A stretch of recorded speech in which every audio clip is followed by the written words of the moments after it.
Welcome back to the channel, everyone. Rockhaven Customs. So, I know it's been a couple of days since I've put up a video. Just been super busy with work and everything. But if you follow me on Facebook, Instagram, you saw that I had another project I was working on. Like I said in the previous one, I was going to start back on the purple and white Peterbilt. Well, I had a little incident with the frame and I haven't had time, and I busted the whole back end of it. So I've got to fix this and get it all sanded down and painted. Once I get time to fix this and fix it right, we will get back on this. But I've got another project I'm working on, Kenworth, and I was going to show you kind of what procedures I was going to take in making part of the truck. So as you see here, we have a Peterbilt frame, chassis, whatever you want to call it. This is a stock DCP frame. I have several of these I've picked up for builds and everything. But as you can see, where this truck was originally had a bunk on it. You can see here all this material. You can also see the pins for where the deck plate set. So this is a factory frame from DCP. This is a frame, same frame, and I'll show you some other things about it. We gotta put everything back together. As you can see, it's all been cut out. You can see there's points here, and here, and here, and here, where the old deck plate hose were. Now you might ask, why did I cut all that out? Well, that's very simple. So this is a Kenworth that I'm working on at the current moment. And my idea on this truck is to do something a little different. And you know, I like to think outside the box and do things different and be a little creative. Like I said, this is all just mock-up phases. This is how all my trucks, pickups, anything I build, I do a lot of mock-up, trial and fit on everything. So the reasoning in cutting all that out, now I have one, but it's over there. Anyways, I could have used a Kenworth frame, being this is a Kenworth truck, but being this is not a DCP cab, it's a Race Champions cab. It didn't matter because it was bolted on, and I hogged everything out from internally out of it, so it's just a casting. But the reason why I've done what I've done is because most people put, this ain't the right piece for it, but they put a smooth deck plate on it. As you can see, it would cover all that up. Well, that's great. And let me see here. Okay, here's one that I've started. This is for another project that I'm working on. You can see it's a smooth deck plate. It's still got to have some body work, sanding and filling and stuff. But that's why it takes so long for me to build something, because everything's in the body work of how clean you get everything and how much time you take and everything like that. But back to this, I am putting a deck plate on. Now, the reason and the purpose of me cutting all this out, this will all get sanded and smooth. I will put some brass on the sides to just fill in the sides of the frame to make it all smooth, and it also drop it down a little bit, and then I'll come on the back side and fill it all and make it nice and smooth and clean. And there's a reason why I'm doing this. So, and this is something it's going to take a lot of time to lay out and everything, but I'm gonna probably bump the camera. Gotta drop my part. So this is your deck plate, okay? This is just a thought that I've thought of, and I think it would look cool.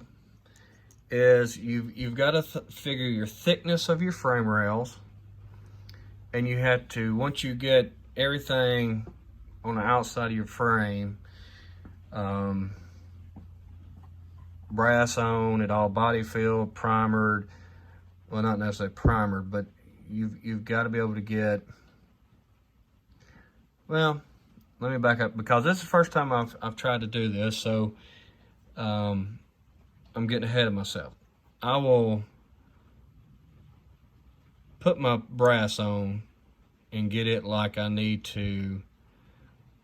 And I'm not sure exactly how it'll all be built, because like I said, this is just something that's in my mind.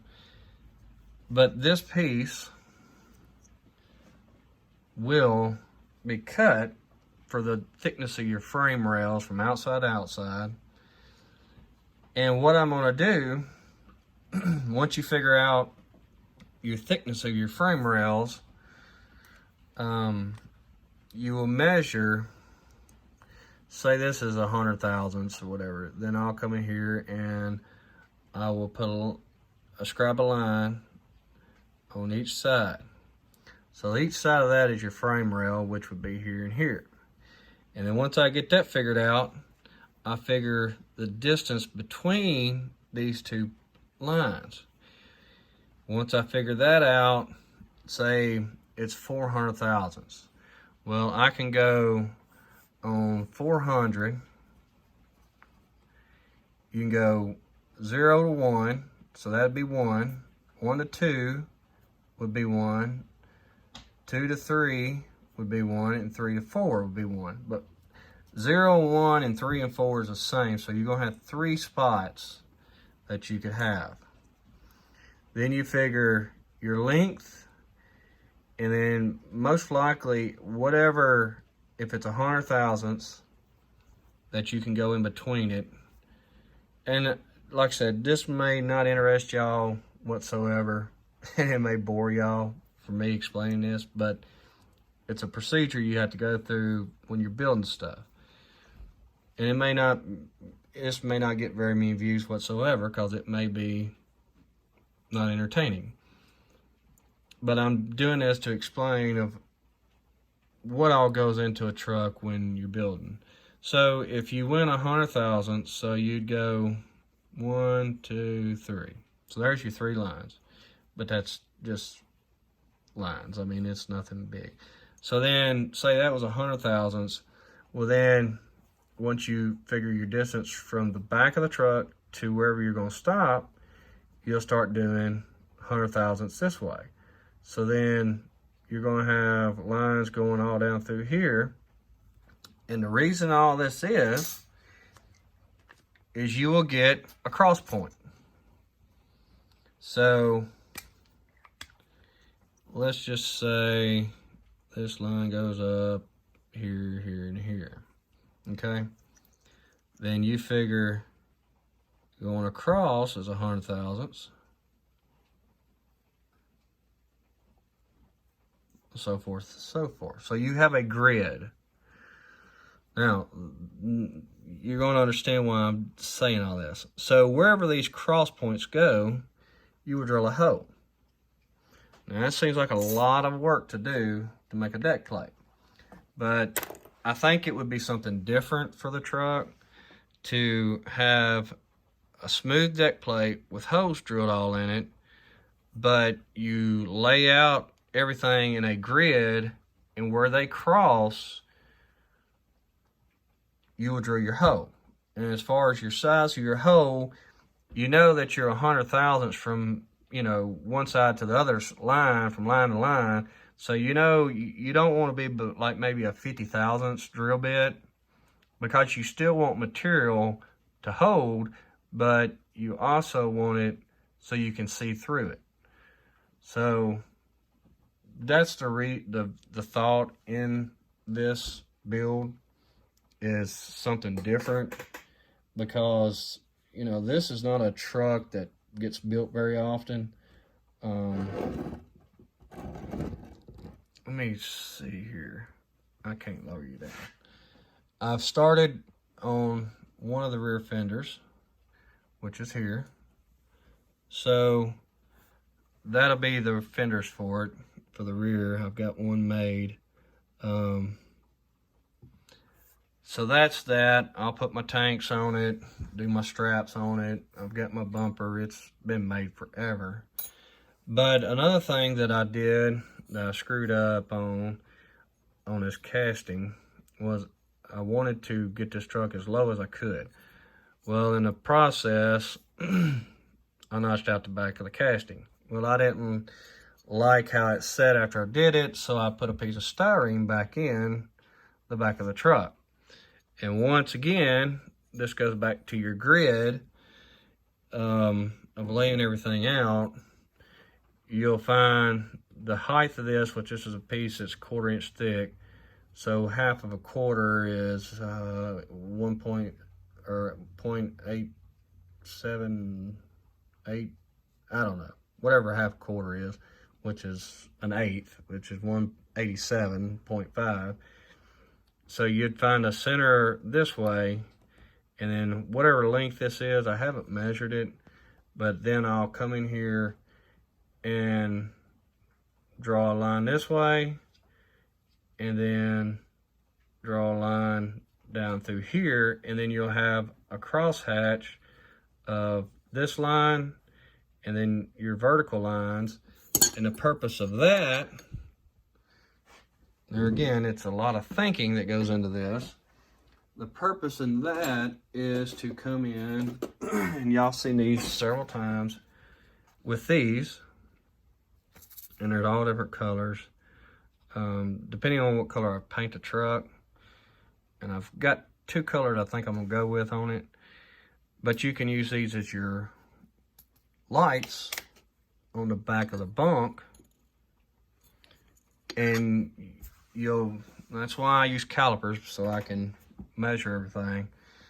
Like I said, you can get them at Lowe's, you can order them off the internet, anywhere, and they're not too expensive. But you can measure everything, and I don't remember what these are, but once you figure out how big the OD is on this, you can get a drill bit and drill your holes in the back of that and recess your lights into it instead of gluing them onto the truck. So once you've recessed everything and everything is straight, and you put a dot of glue in there with a toothpick or a pin, and you drop that light in, or this bedazzle, they're straight. They're not crooked. Everyone else straight, because and I would hand drill with my hand drill everything to make sure that it's right. Another thing real quick, and I may get a lot of flack for this, excuse me, my sciences and allergies are still messing with me. As you can see, I've cut the whole bottom of this truck out, which I'll do some more cleanup work on this and put some tubes back in it, glue the tubes in. But that's also another way to get a truck to sit lower, is cutting the back end. Now, one thing you have to watch is how high you cut it, because if you cut it too much, your tire will be farther up than your fifth wheel. So that's one thing to keep in mind.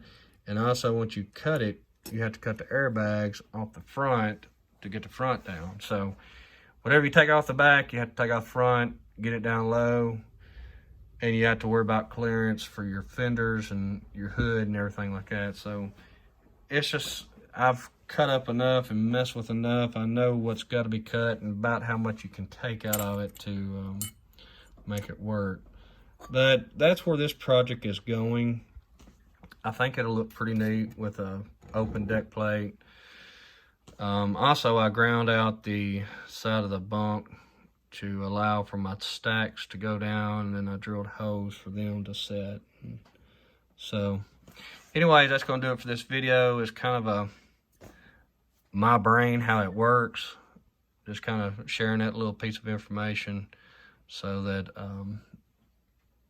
you kind of can see where I come up with ideas and just think about things.